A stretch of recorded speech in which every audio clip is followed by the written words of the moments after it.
Hello ladies and gentlemen, Marc Antomattei here. I just recorded a whole video and realized I did not even have my audio recording, so I'm not doing this all over again.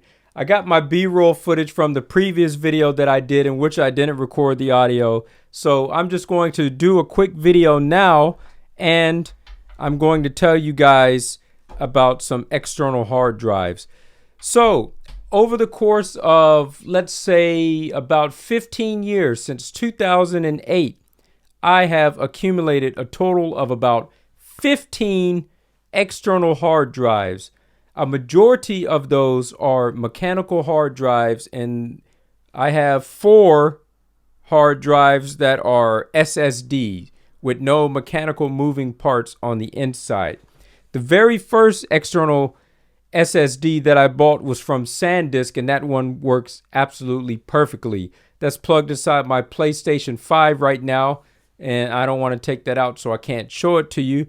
But based on the strength of how good that SanDisk was, I bought 2 more SanDisk hard drives. This one is 1 terabyte, that's the light gray, and then this one right here, that's the dark navy blue. This is 2 terabytes, so 1 terabyte, 2 terabytes.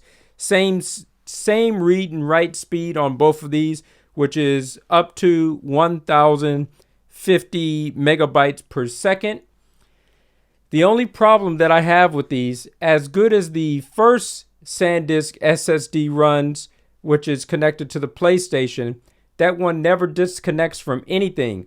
But I noticed that when I plug these two inside of my MacBook M1 Pro Max computer, or whatever the hell this computer is called, it seems like every 20 to 30 minutes, I'll get a notification that says, your external hard drive has been ejected. Please eject it the proper way before removing it, or something like that. So I don't know why these things are always disconnecting, but since both of these are disconnecting, I just didn't want to take that gamble and buy a 4th one. I just decided that I'm just completely done with SanDisk. So on Amazon Prime Day, I went out and I bought this one right here. This is the Samsung Portable SSD T7 Shield, 4 terabytes per second. Now this one has read and write speeds up to 1050 megabytes per second too. It comes inside of a similar form factor, and you have 2 cables that come with it. You have a USB Type A to USB Type C, which I'm not going to use, or don't really need to use that much. And it comes with a USB Type C to Type C cable, which I need for my MacBook M1 Pro Max computer. And this one has a nice rubberized protective case to it. It doesn't slip around on a countertop. And this is IP65 dust and water resistant. And it has because of this case, it has a 3 meters drop resistance. So this is very cool. Also password protected, all that good stuff. I really love Samsung products, and I have good faith that this is going to treat me right. And hopefully this one does not keep connecting and disconnecting, because if it does, then it means that it wasn't my hard drives all this time. It means that it was my computer. But why do I have so many hard drives? Well, I keep buying them because I need more storage. But out of these 15 hard drives that I've been collecting since 2008, not a one of them has failed on me. But it's not something that you can really sell off to other people used once you open it up and use it for X amount of years, because it could be the case that once I sell it to somebody, within 6 months to a year, it could go bad on them, and then they'll be complaining to me that I sold them junk. So I keep all of my hard drives, but sometimes I use them for backups of backups.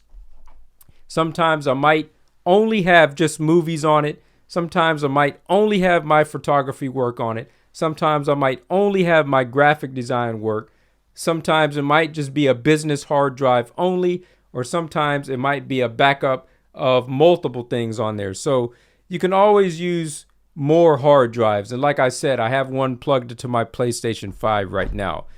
Anyways, very happy with this purchase. I bought it on Amazon Prime Day for a very cheap price.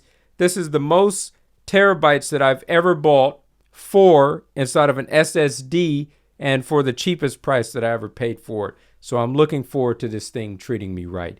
If you're a professional photographer or do any kind of creative work like me, you want to keep an archive of everything, whether it's for personal use or your client's work, because I did have clients contact me saying, we lost the photos, can you send them to me again?